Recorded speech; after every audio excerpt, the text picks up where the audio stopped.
Hey everybody, Kim here. Welcome to another episode of Tiny Garage. Today I'm in the tiny mobile home, and I'm working on a BMW R1250RT. It's my touring bike that I have. And in this episode, previous episode, I was installing a Hex Easy Can on it and adding some new lighting. And some of the new lighting I was adding was the trim markers that go behind the BMW roundels on the side panels. They give you turn signal capability and running lights. Now this option is available one of two ways. You can buy it already made and just stick it on the side panel. I know the K1600s were like that. But with the BMW R1250RT, there is another option where you can buy just the 70 millimeter light rings themselves and then go ahead and install those. And it's a lot cheaper. It's like $14 for two of these light rings versus, I think, $199 for the kit, for the K1600 anyway. Well, there's a drawback to this $14 saving. It is $14 price that you pay. And that's the fact that there's a dirty little secret no one tells you about. By that I mean, you have to really work hard to install these things and make them work. And you got to chop some stuff up to do it. So before you go thinking you're going to do this and save a lot of money, I want to show you how to do this. I've already done one. I'm going to take a look at it right now. I want to show it to you. Let me turn the camera around. Let you see it. I've already done one right here. I think it turned out very nicely. You can barely see any wiring, right? Looks real good. I mean, everybody always shows you on the bike how they look when they're blinking and flashing and all pretty, but nobody really talks about how do you put these damn things on to make them look like that. Here's the panel I'm going to do next. I'm going to shoot a video of that, but I will give you a step-by-step process. You'll see how it's done. So there you go. I want to expose the dirty little secret on how you accomplish this and make it work. Turn this back around here, but you are going to need some tools, okay? You're going to need a Dremel. You're going to need a drill. You're going to need a flat-bladed case knife that you use for opening up like cell phones or laptops, taking laptops apart. And I'll show all that in the video. And then you're going to need some goof off to get all the crud off the sticky stuff that they use. You're going to need some super glue. You're going to need some cable ties. What else? Well, I'm sure whatever it is, you'll see it in the video. So stay tuned. At this point, if you still want to do this, this is going to be the secret of how you do this for $14. Okay? So check it out. All right, welcome back. So I guess you didn't take my warning very seriously about if you still want to do this or not. So now that you're here, let me show you what you got to do. First thing you need is a T20 screwdriver. And what we're going to do is we're going to undo these two T20 screws to get that off the side panel.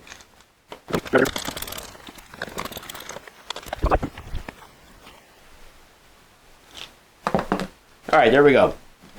So now, the second part of this is taking this roundel off of here. This roundel is held on here by some sticky foam rubber. It's like a circular sticky foam rubber. So to do that, we're going to use this right here. This is called a case knife. You can buy these on Amazon, or I think yeah, it's made for cell phones, for taking cell phones apart and splitting monitor laptop or laptop monitor cases and stuff like that. So it's real thin. And what you got to do here is you got to just kind of work it up under like that. And just work it around. This takes a while. Be careful that you don't slide this off and cut yourself, because you can do that. It's not sharp like a knife, but it's a very thin piece of metal, so you hit it with enough speed and force, it will cut you, I'm certain of that. So you're just going to work it in there. You're just trying to break that seal of that foam rubber that's under there. See how that went all the way in there now? See? So, working it through. See? So this is how you get this off. This is one of those dirty little secrets. Nobody tells you about this. They just go, oh yeah, look how pretty it looks. Oh, they're flashing. Aren't they pretty? And you got no clue how they got to that point. So I discovered this just by doing it last night. So I've done one. So I'm confident now I can show you guys the process. I didn't want to show you last night because I was still trying to figure out how to make it work. I went through several different versions of how to super glue it together so it would stay together. I also had to figure out how to make a channel for the wiring so that it wouldn't, see how that slipped on me there? That could have been dangerous. I also had to figure out how to make a channel for the wiring so that I could make it lay flat because of the way these things are designed. Okay, so that looks pretty good right there. Now you've got two little pins you got on the inside. You got a pin there and a pin there, so you can't get all the way around on it. See, it stops right there. We'll go back through here again. It stops right there. We should be good there. Okay, so now we got to just work it off. You don't want to break those pins. Those pins are going to help you center it back up on the ring, the light ring, when you install the light ring. I'll show you here. Okay, there you go. All right, now it's off. Now at some point we're going to drill a hole here, and we're going to create a channel here with our Dremel. Now what I did figure out is if I put the goof off on there and just let it and saturate it and just let it sit for a little while, this will come off much easier. I scraped and scraped and scraped the first time I did this until I realized that that was part of the problem. You don't have that much of it on the actual I guess this is the nameplate, I guess we call this. You know, there's not that much of it on there. That's fairly easy. In fact, you can get that off usually with just your thumbnail and a little bit of Goo Gone. But we're going to let this sit here and saturate for a little while longer. Then I'm going to get it all off and I'll come back and show you.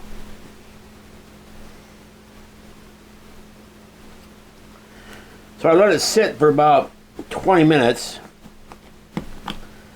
It does help, but it's not perfect. I mean, you do have to still continue to work on this. Now, I'm sure a lot of people would say, well, why bother? Just leave it on there. Well, I guess the difference is it makes a much nicer flush look when you're done. Unless you don't care about that. In which case, you could just leave this on here, stick some super glue on it, and hope for the best. But I think when you're mating two hard surfaces together with super glue, I think you want to have as tight a connection as possible for the bonding of it. And I let mine sit overnight. I cable tied it together to give it pressure so that the roundel and the light were meshed together tightly on the nameplate. So really a very tight fit, and it's 100% locked on all the way around. So this again, this takes a little effort here. If you want to do this for $14, this is the work that's involved. You can't really. I don't see how you get around this, right? So I'm going to continue to work here. You see what I'm doing? Basically, I'm just working this case knife under here. I tried to use this plastic putty knife, but it just doesn't give you enough pressure to get under there to get down to the actual metal surface. Okay, so one of these is kind of crucial. You really need to go get one of these. This is kind of a key item here.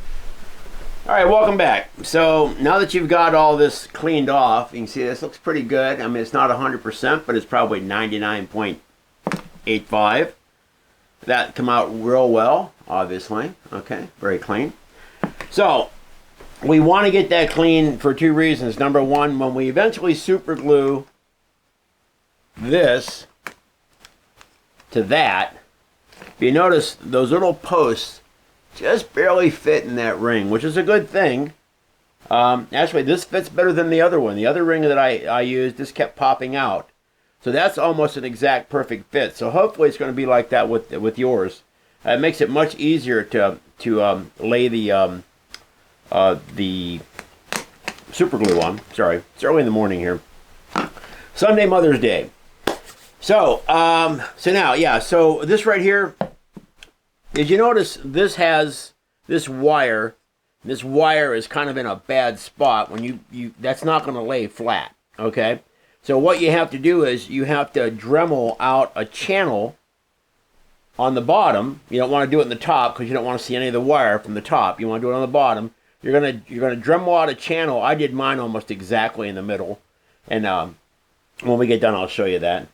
And then you have to break these tabs off right here. Yeah, there you go. You have to break them tabs off because it won't lay flat otherwise.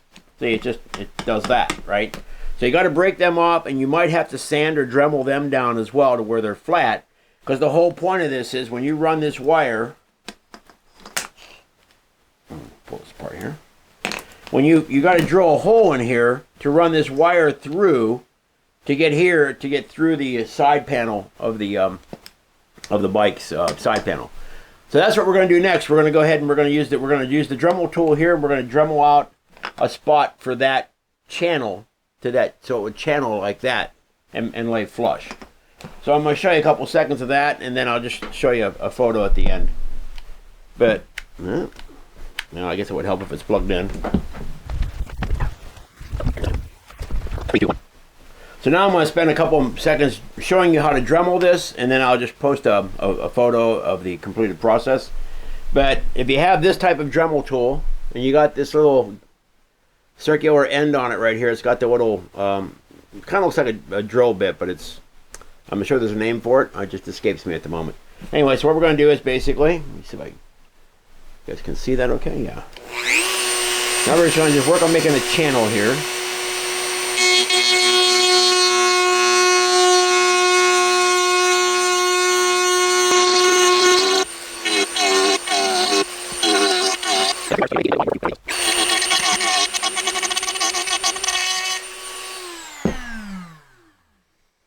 Alright, I think that'll work. We'll start with that. And then we have to break these off of here. And then we have to Dremel those down as well. So on these, just get a pair of pliers, whatever you have handy. You just grab it, flush, and you twist it back and forth gently. Don't want to twist it too much, too fast. Don't want to break anything. And eventually they will just come off like that. My product showcase isn't on, sorry. Right there. So there you go. And then if you have any rough spots there, like this glue right here, you're going to Dremel that down a little bit so you have a flush connection.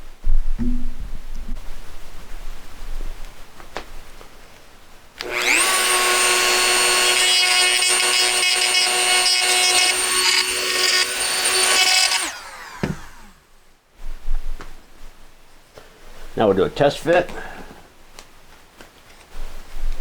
right here.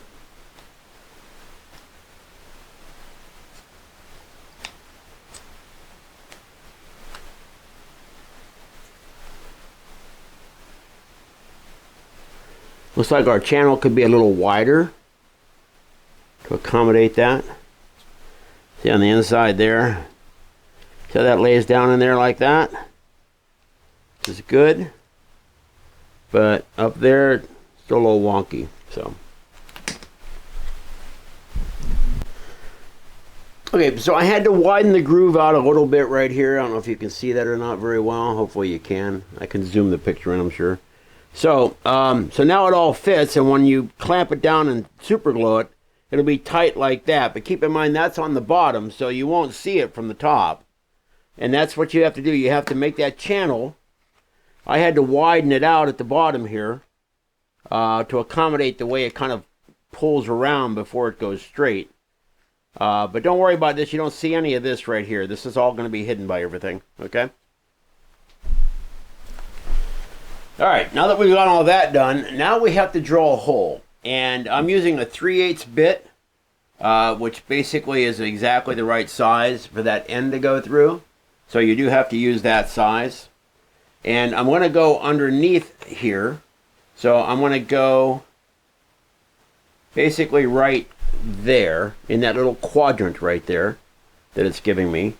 And that will put it out basically right around there. Yeah, use a 1/4-inch pilot bit first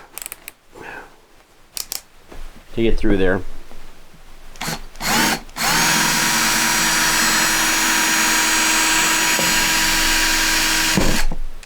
There we go. There's our hole right there. Now we'll make it larger with the 3/8.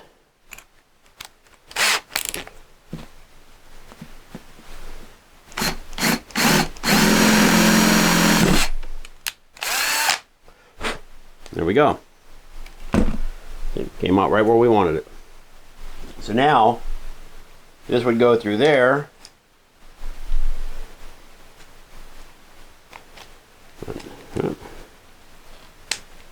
Run through our channel. Like that.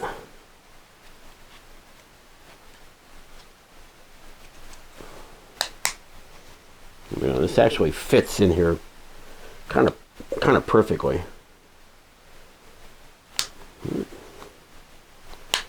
All right, there we go. So the end result is a perfectly flush fit. We can super glue that down now. I'll take a photo of this so you guys can see a better picture of that.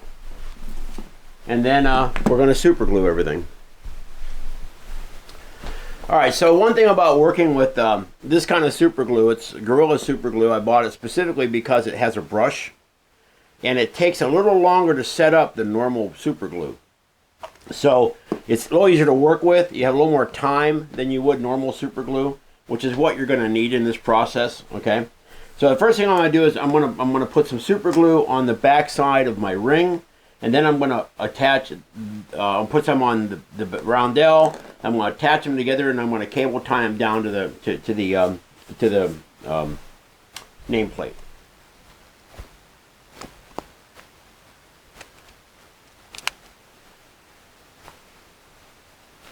I'm just positioning it now so I know where it's going to be the correct position for it when I finally get it on here permanently. Leave that set for a second. I'm going to do the roundel. Just do it liberally, man. Get it on there. See how nicely that applies because you don't have all that foam rubber on there.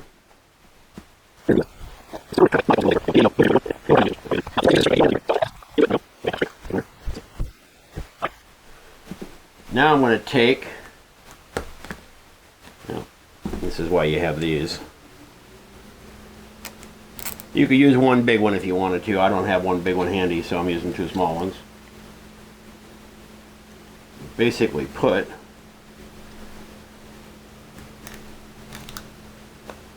sure everything is down tight, centered properly.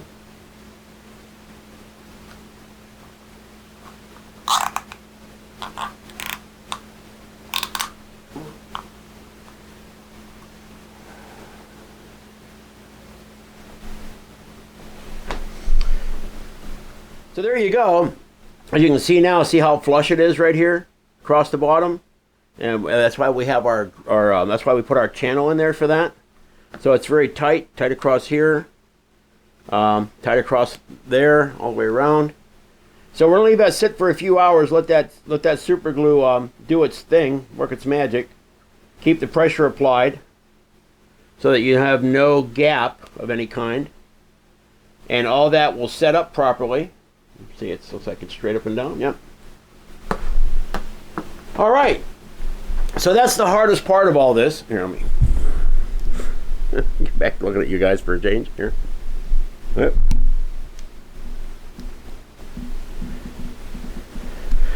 All right. So that's the hardest part of this. Now we just got to drill a hole in the side panel. There's actually a hole already there, which is convenient. Here, let me show it to you. In the side panel here, you can see they have a third hole, which I don't know if it was for this kind of thing or not. I don't know if it was some kind of, maybe it's an option on the 719 I'm not aware of. But there's a third hole here, You just got to make that bigger. Again, you got to make it a 3/8 inch hole in order for it to push the cable connection through.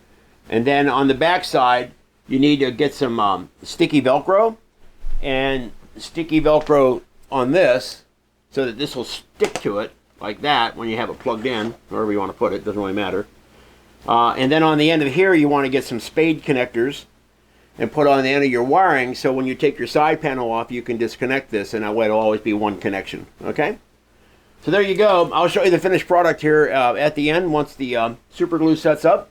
If you guys have any questions, leave some comments below. If you like my channel, hit like, subscribe. I do more stuff like this, but I'm trying to take the mystery out of some of this for us. Like I said, this was their dirty little secret apparently, because no one ever showed this process. All they showed was how pretty they look when they flash, which is all well and good, but you got to get to that point, and this is how you get to that point.